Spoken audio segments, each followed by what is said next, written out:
T1 is equals to ए, सोबतच दिले T2 is equals to B, and last term दिलाय आपण त्याला Tn म्हणू इज इक्वल्स टू सी. ठीक आहे. सगळ्यात पहिलं काम डिफरन्स माहित करणं, कॉमन डिफरन्स. त्यासाठी फॉर्म्युला जो आपल्याला माहिती आहे Tn is equals to A plus n minus one D. ठीक आहे. या फॉर्म्युलेनुसार T2 साठी फॉर्म्युला काय तयार होईल, T2 is equals to A plus D.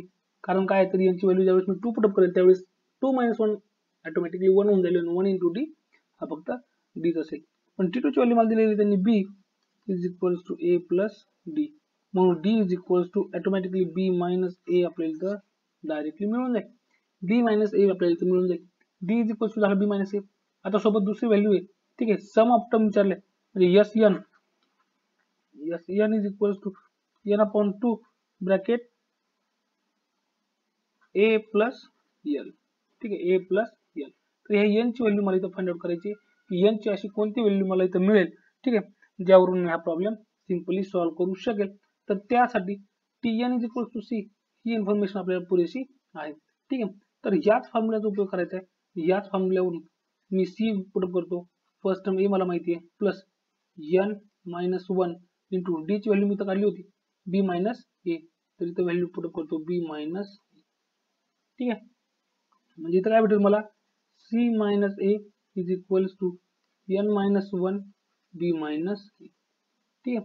हा मल्टिप्लिकेशन मध्ये ह्याला इकडे आपण डिवाइड मध्ये घेऊ, ज्यावेळी C minus A divided by B minus A is equals to N minus one. ठीक आहे. ज्यावेळी C minus A divided by B minus A plus one is equals to N. So N is equals to C minus A plus B minus A divided by B minus A. ठीक आहे. याच्यात काय होईल, आता variable B plus C as it is येईल plus, पण A जो आहे ठीक आहे एचं रिपिटेशन होते म्हणून इथं होईल 2a divided by B minus A. ठीक आहे. इथपर्यंत आलं.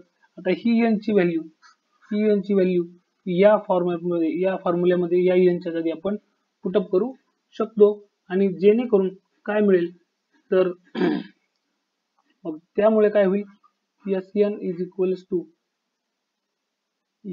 Equals to B plus C minus 2a divided by B minus A. ठीक आहे. ह्या पूर्ण टर्मला अपॉन 2 आहे आणि ए प्लस लास्ट मला माहिती आहे is equals to B plus C minus 2a divided by, आता हा 2 काय होईल 2 च्या खाली काय नाही म्हणजे 1 आहे, मग हा 1 जाईल मल्टिप्लिकेशनला B plus C minus 2a च्या, जेणेकरून B plus C minus 2a as it is राहील, परंतु हा 2 जो आहे तो 2 मल्टिप्लिकेशनला जाईल two B minus into A plus C, आणि हाच आपला टर्म असेल A plus C B plus C minus 2a upon 2 B minus A.